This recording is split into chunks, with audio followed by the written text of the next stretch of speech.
Alright, so one thing that we have is that can commonly come up is when a person goes out to spray with their monitor hooked up to their sprayer, they go out to spray, and when they tell it to spray, the motor on the sprayer goes down to idle.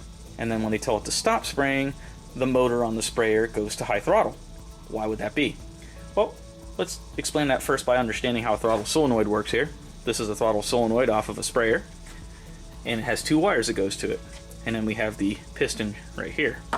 So as I apply voltage to it, we will see that the shaft goes in. And then when we let go, if there was a spring on this, it would pull it back out.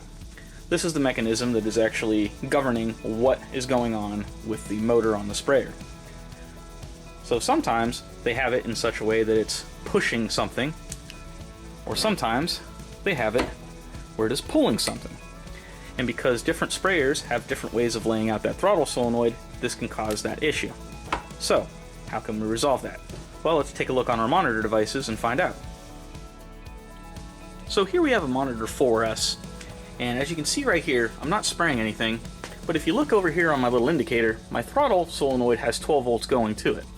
So that's just like hooking up the battery that you saw below to the throttle solenoid. Now, if this is doing that issue where it's not idling when it's supposed to, if we go down to calibrate with the arrow keys, press F4 twice to go to params page 1 and then to params page 2, and then use the upper arrow key, usually it's upper left arrow key labeled H, you'll see that the throttle is now highlighted. And it's set to a 2 in this instance. If it's set to a 2, change it over to a 1 by pressing 1 and then enter.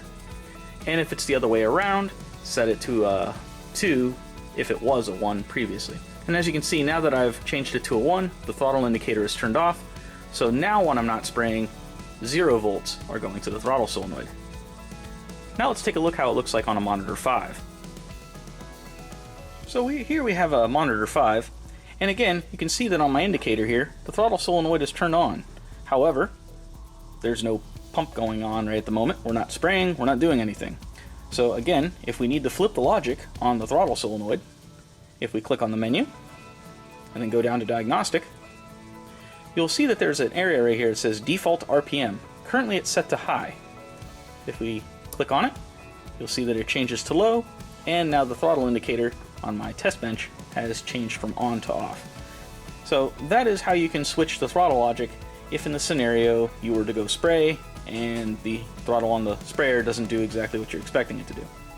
Anyways, I hope this helps. If you have any questions, don't be afraid to call the ADAPCO service. We are at 855-782-3378, and we'll talk to you then. Thanks.